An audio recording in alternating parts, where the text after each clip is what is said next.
flatten you like saplings!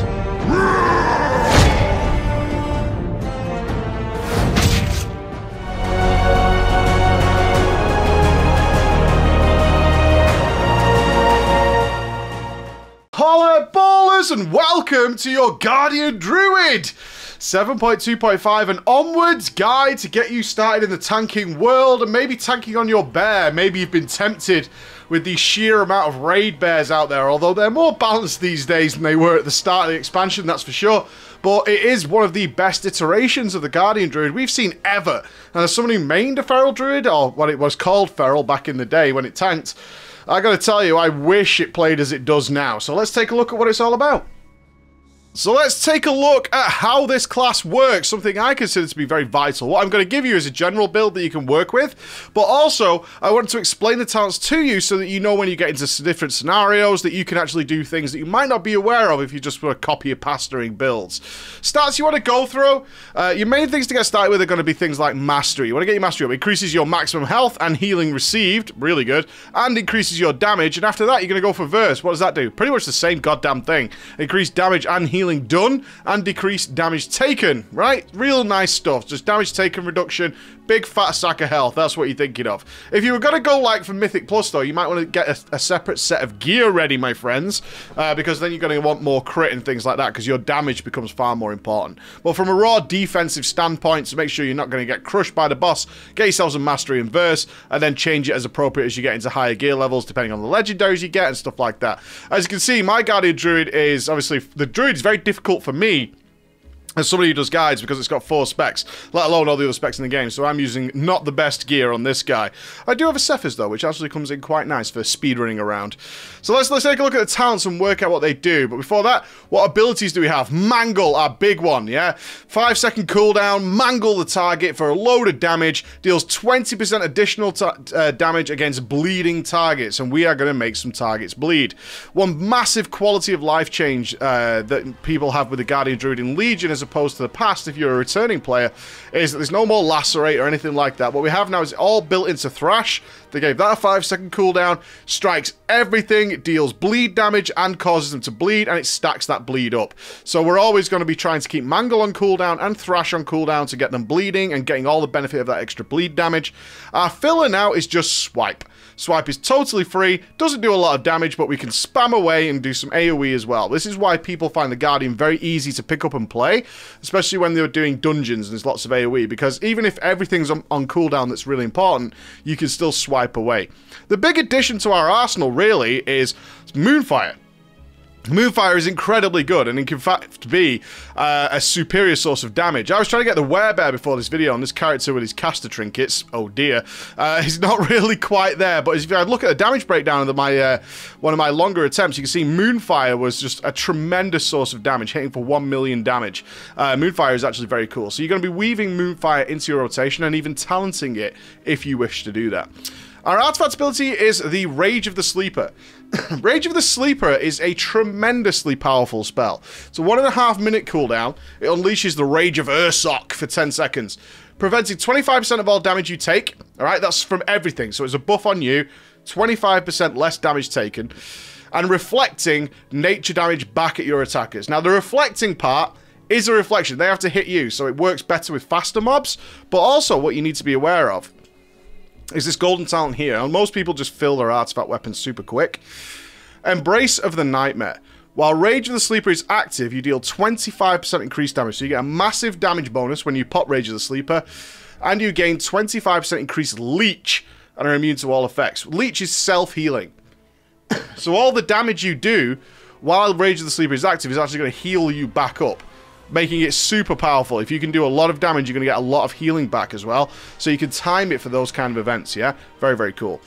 Defensive are going to be Bark Skin, the classic, yeah? 20% damage reduction. Survival Instincts reduces all damage you take by 63%. God, it's powerful. But it does come with that sweet 4-minute recharge, yeah? It comes with a sweet 4-minute recharge. Frenzied Rejuvenation, which is a much better Death Strike in my opinion. It heals you for 50% of all damage taken in the last 5 seconds over 3 seconds. So a very powerful heal, especially when you talk about raid bosses that might hit you incredibly hard, but you have to wait for them to hit you, right?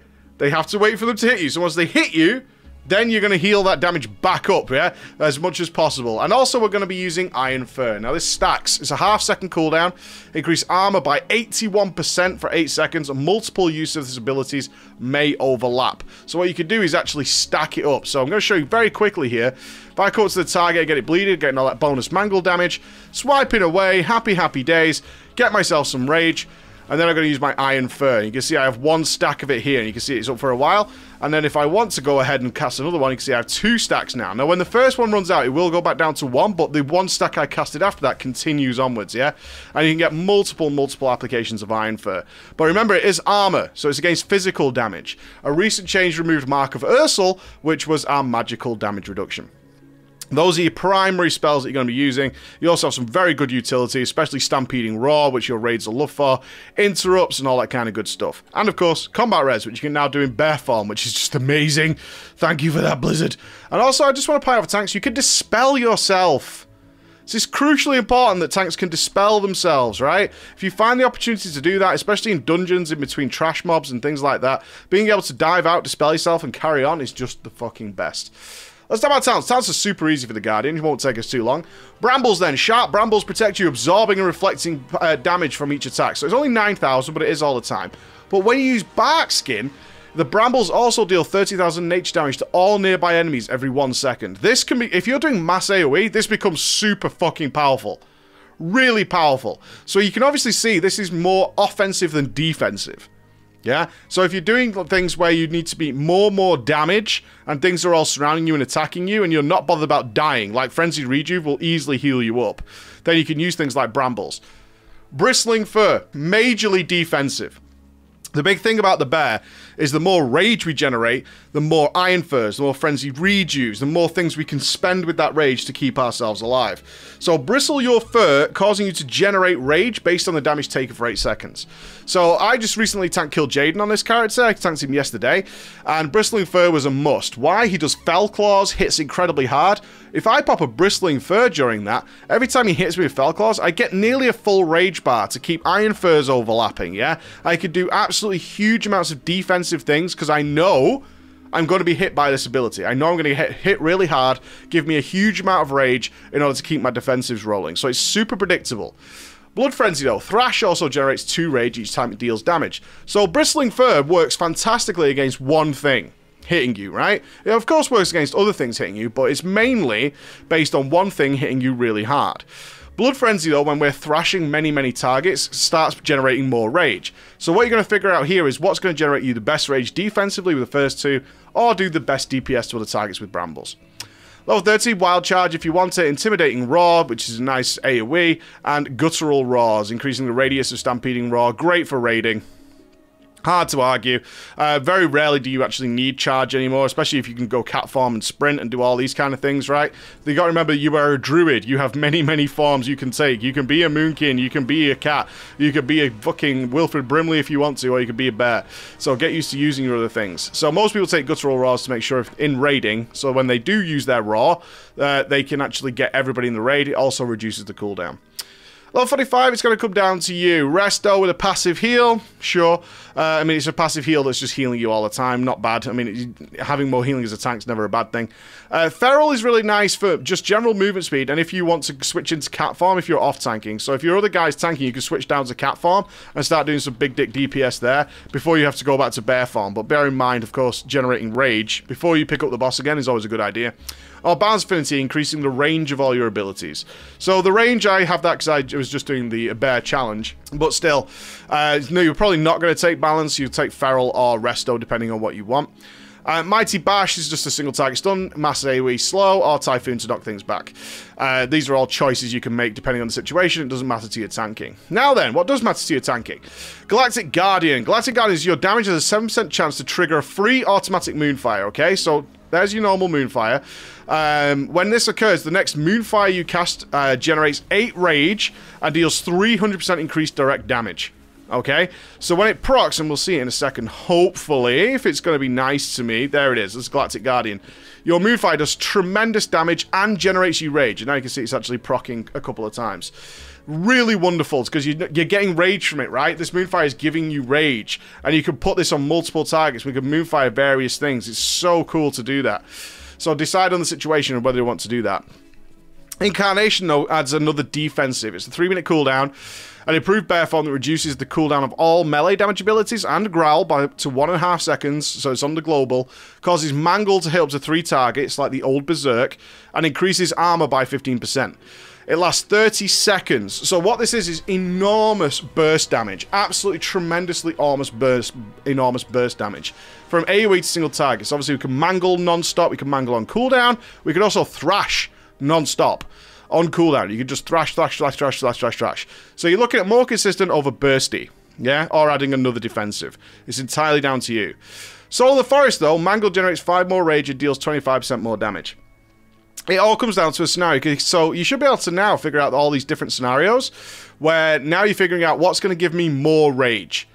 Yeah? So if it's straight single target, Soul of the Forest is pretty good. Or maybe you want Incarnation for the extra defensive side of it, and the burst on pull, and doing extra damage along with your raid, or spreading it out even with Galactic Guardian. Entirely up to you.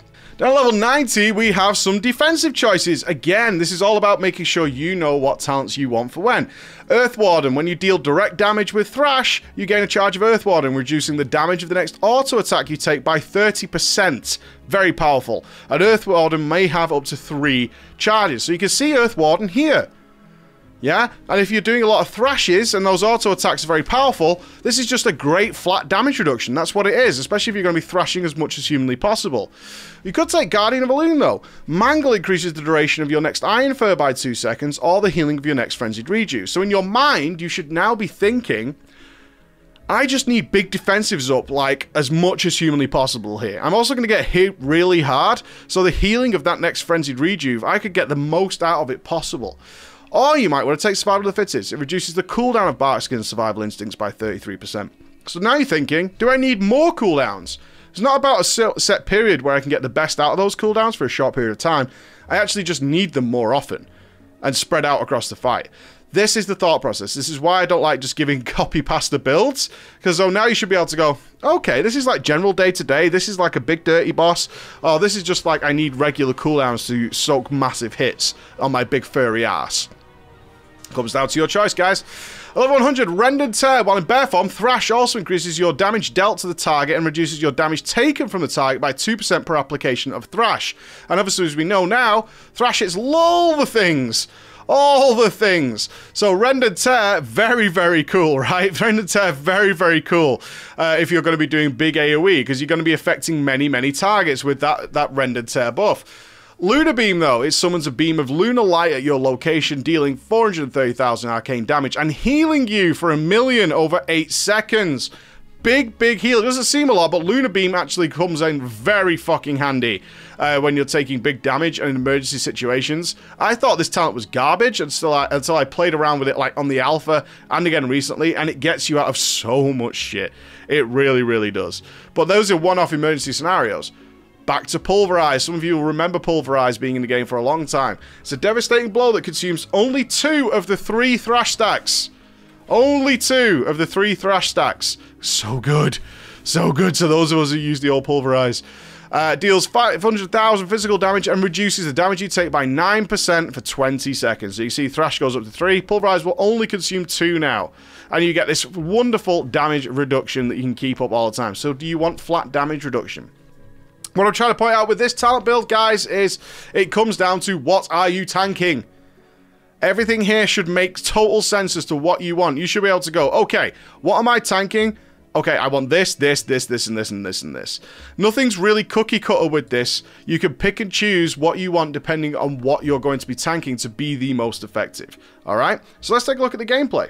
Gameplay with the bear often revolves around what are you going to be doing again. It's so different to like Vengeance, which even in AoE or single target uses a very similar style of play, and as it does with the Hunter and the Paladin for the most part. But the bear, really has to think about it. Certainly all the different gameplay types that come from your play, come from choosing your talents. So if you're using Bristling Fur, for example, this would be like dungeon build, right? So it's very passive, but it revolves around Thrash a lot. You can see I'm getting more rage from Thrash. I've got big fat Moonfires that are going to be ticking on multiple targets. I'm getting the Earth Wardens from the Thrash, and I'm getting Ren and Tear from Thrash. And what am I going to do with this gameplay is I'm going to be getting into mobs, I'm going to be charging around, I'm going to be getting my Thrash on, swiping away, getting Moonfires up, and using all the rage I generate from all these Thrashes to get my Iron Fur up and maybe heal up some damage. And then you probably even early on when you get very basic gear until you do High Mythic Plus, using Rage of the Sleeper offensively. Maybe I'd even take Brambles if I was feeling frisky, but usually most of the time I'll take Blood Frenzy just so I have more rage and more things to do. Maybe I'm going to throw in a cheeky maul there for just flat big dick damage. As you see, it crits for like 715,000. Costs you a lot of rage, though. Costs you a lot of rage that you might want to spend on Iron Fur. But if Iron Fur is not beneficial to you, then obviously you can use some mauls instead. But what about if I'm going to be tanking something? What did I use for Kill Jaden, for example? Well, for Kill Jaden, I switched up to Bristling Fur for when he does Fell Claws. I switched up to Incarnation, so I had another defensive cooldown to be using, right? I switched up to, I believe, what was best for my Druid was Guardian of Elune. I don't think I bothered with Lunar Beam. I think I went with Pulverize just so I had the extra damage reduction over time while it was going on. And you just get this wonderful style of play now where I'm very cooldown orientated. So in this situation, if I bring Bristling Fur down, if this was Kill Jaden, our wonderful dummy here, I'm just waiting, our other tank's probably tanking, or I'm tanking first, it's entirely down to him, and then comes something like Fell Claws is coming in now. Okay, so I'm going to start getting my Iron Furs rocking and rolling, yeah. Fell Claws is coming in, so I'm going to get my Pulverize on. I've now got that damage reduction. I'm going to pop Bristling Fur, and I'm going to get a ton of rage, and I'm going to keep all these defensives up. Maybe I even want to use Rage of the Sleeper with it, so I'm getting even more damage reduction throughout this process. And then I just take so little damage comparatively to everything else, right? And this is the style of play you're thinking about. I'm going to keep my Pulverize going, and then the boss is going to go away, and now I can freely just derp around and just get my rage ready for the next time I tank. And I have all these options of how to play the Druid. This is the benefit of it. But your basics are going to be Mangle on cooldown, Thrash on cooldown, fill with Swipe, and then decide what you want to use that rage on, and using it offensively or defensively, and it entirely comes down to what are you tanking at the time. I recommend you do as many dungeons as possible. This allows you to get used to the fact that that changes on a moment-to-moment basis, because you'll be tanking bosses, and then you'll be tanking big trash packs, and then you'll be tanking casters and things like that, and getting all that experience. But a very simple style of gameplay, as all the buttons kind of do the same thing. How you play the character, though, varies very quickly. In conclusion, then, you can see the bear, very predictable, right?